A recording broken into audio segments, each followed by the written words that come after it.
Hi viewers, welcome to the Grammar Channel. The Lion, the Witch and the Wardrobe. We are listening to the chapter 5 today. Back on this side of the door. Because the game of hide and seek was still going on, it took Edmund and Lucy some time to find the others. But when at last they were all together, that happened in the long room where the suit of armor was. Lucy burst out. Peter, Susan, it's all true. Edmund has also seen it. There's a country you can get to through the wardrobe. Edmund and I both got in. We met one another there in the woods. Go on, Edmund, tell them all about it. What is all about, Ed? Said Peter. And now we come to one of the nastiest things in the story. After that moment, Edmund had been feeling sick and sulky and annoyed with Lucy for being right, but he hadn't made up his mind what to do. When Peter suddenly asked him the question, he decided all at once to do the meanest and the most spiteful thing he could think of. He decided to let Lucy down. Tell us, Ed, said Susan. And Edmund gave a very superior look as if he were far older than Lucy. There was really only a year's difference. And then a little snigger and said, Oh, yes, Lucy and I have been playing, pretending that all her story about a country in the wardrobe is true. Just for fun, of course. There is nothing there really. Poor Lucy gave Edmund one look and rushed out of the room. Edmund, who was becoming a nastier person every minute, thought that he had scored a great success and went on at once to say, There she goes again. What's the matter with her? That's the worst of young kids, they always. Look here, said Peter, turning on him savagely. Shut up. You've been perfectly beastly to Lou ever since she started this nonsense about the wardrobe. And now you go playing games with her about it and setting her off again. I believe you did it simply out of spite. But it's all nonsense, said Edmund, very taken aback. Of course, it's all nonsense, said Peter. That is just the point. Lou was perfectly all right when we left home. But since we have been down here, she seems to be either going queer in the head or else turning into a most frightful liar. But whichever it is, what good do you think you will do by jeering and nagging at her one day and encouraging her the next? I thought, I thought, said Edmund, but he couldn't think of anything to say. You did not think anything at all, said Peter. It's just spite. You have always liked being beastly to anyone smaller than yourself. We have seen that at school before now. Do stop it, said Susan. It won't make things any better having a row between you two. Let's go and find Lucy. It was not surprising that when they found Lucy, a good deal later, everyone could see that she had been crying. Nothing they could say to her made any difference. She stuck to her story and said, I don't care what you think and I don't care what you say. You can tell the professor or you can write to mother or you can do anything you like. I know I have met a fawn in there and I wish I would have stayed there and you're all bees, bees. It was an unpleasant evening. Lucy was miserable. Edmund was beginning to feel that his plan was not working as well as he had expected. The two older ones were really beginning to think that Lucy was out of her mind.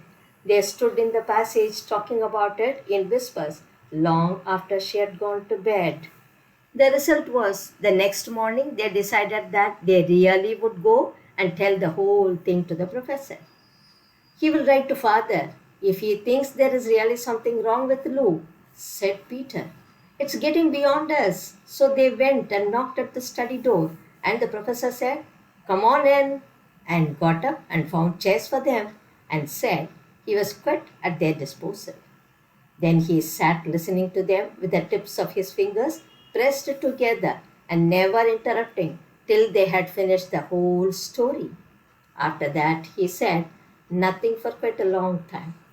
Then he cleared his throat and said, The last thing either of them expected. How do you know? He asked, that your sister's story is not true. Oh, but, began Susan, and then stopped. Anyone could see from the old man's face that he was perfectly serious. Then Susan pulled herself together and said, but Edmund said they had only been pretending. That's a point, said the professor, which certainly deserves consideration, very careful consideration. For instance, if you will excuse me for asking the question, does your experience lead you to regard your brother or your sister as the more reliable? I mean, which is the more truthful? That's just the funny thing about it, sir, said Peter. Up till now, I would have said Lucy every time. And what do you think, my dear? Said the professor, turning to Susan. Well, said Susan, in general, I would say the same as Peter, but this couldn't be true. All this about the wood and the fawn and stuff. That's more than I know, said the professor, and a charge of lying against someone whom you have always found truthful is a very serious thing. A very, very serious thing indeed. We were afraid it might not even be lying, said Susan. We thought there might be something wrong with Lucy. Madness, you mean? Said the professor quite coolly. Oh, you can make your minds easy about that. One has only to look at her and talk to her to see that she is not mad. But then, said Susan, and stopped. She had never dreamed that a grown up would talk like the professor and did not know what to think. Logic, said the professor, half to himself. Why don't they teach logic at these schools? There are only three possibilities. Either your sister is telling lies, or she is mad, or she is telling the truth. You know she doesn't tell lies, and it is obvious she is not mad. For the moment, and unless any further evidence turns up, we must assume that she is telling the truth. Susan looked at him very hard and was quite sure from the expressions on his face that he was not making fun of them. But how could it be true, sir? Said Peter. Why do you say that? Asked the professor. Well, for one thing, said Peter, if it was true, why doesn't everyone find this country every time they go to the wardrobe? I mean, there was nothing there when we looked. Even Lucy did not pretend it was. What has that to do with it? Said the professor. Well, sir, if things are real, they are there all the time, right? Are they? Said the professor, and Peter did not know quite what to say. But there was no time, said Susan. Lucy had no time to have gone anywhere, even if there was such a place. She came running after us the very moment we were out of the room. It was less than a minute, and she pretended to have been away for hours. That is very thing that makes her story so likely to be true, said the professor. If there really a door in this house that leads to some other world, and I should warn you that this is a very strange house, and even I know very little about it. If I say she had got into another world, I should not be at a surprised to find that the other world had a separate time of its own, so that however long you stay there, it would never take up any of your time. On the other hand, I don't think many girls of her age would invent that idea for themselves. If she had been pretending, she would have hidden for a reasonable time before coming out and telling her story. But do you really mean, sir, said Peter, that there could be other worlds all over the place, just around the corner, like that? Nothing is more probable, said the professor, taking off his spectacles and beginning to polish them, while he muttered to himself, I wonder what they do to teach them at these schools. But what are we to do now? Said Susan. She felt that the conversation was beginning to get off the point. My dear young lady, said the professor, suddenly looking up with a very sharp expression at both of them. There is one plan which no one has yet suggested and which is well worth trying. What is that? What is that? Said Susan. We might all try minding our own business, he said. And that was the end of that conversation. After things were good deal better for Lucy. Peter saw to it that Edmund stopped jeering at her, and neither she nor anyone else felt inclined to talk about the wardrobe at all. It had become a rather alarming subject, and so far at time it looked as if all the adventures were come to an end. But that was not to be. This house of the professor's, which even he knew so little about, was so old, famous, that people from all over England used to come and ask permission to see over it.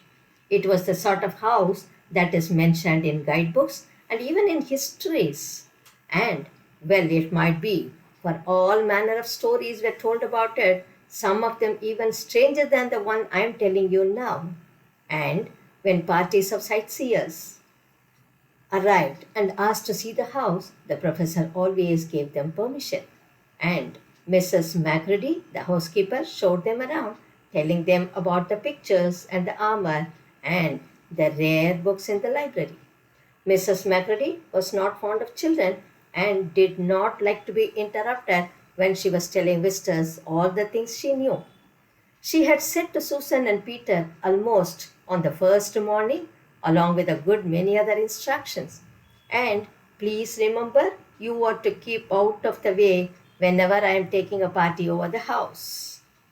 Just as if any of us would want to waste half the morning trailing around with a crowd of strange grown ups, said Edmund. And the other three thought the same. That was how the adventures began for the second time. A few mornings later, Peter and Edmund were looking at the suit of armor and wondering if they could take it to bits when the two girls rushed into the room and said, "Look out! Here comes Macready and a whole gang with her." "Sharps, the word," said Peter, and all four made off through the door at the far end of the room. But when they had got out into the green room and beyond it into the library, they suddenly heard voices ahead of them and realized that Mrs. Macready must be bringing her party of sightseers up the back stairs instead of up the front stairs as they had expected. And after that, whether it was that they lost their heads or that Mrs. Macready was trying to catch them or that some magic in the house had come to life and was chasing them into Narnia, they seemed to find themselves being followed everywhere until at last Susan said, "Oh, bother those trippers. Here, let's get into the wardrobe room till they have passed. No one will follow us there."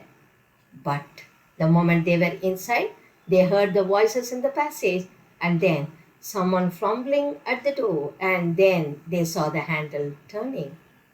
"Quick," said Peter, "there is nowhere else," and flung open the wardrobe.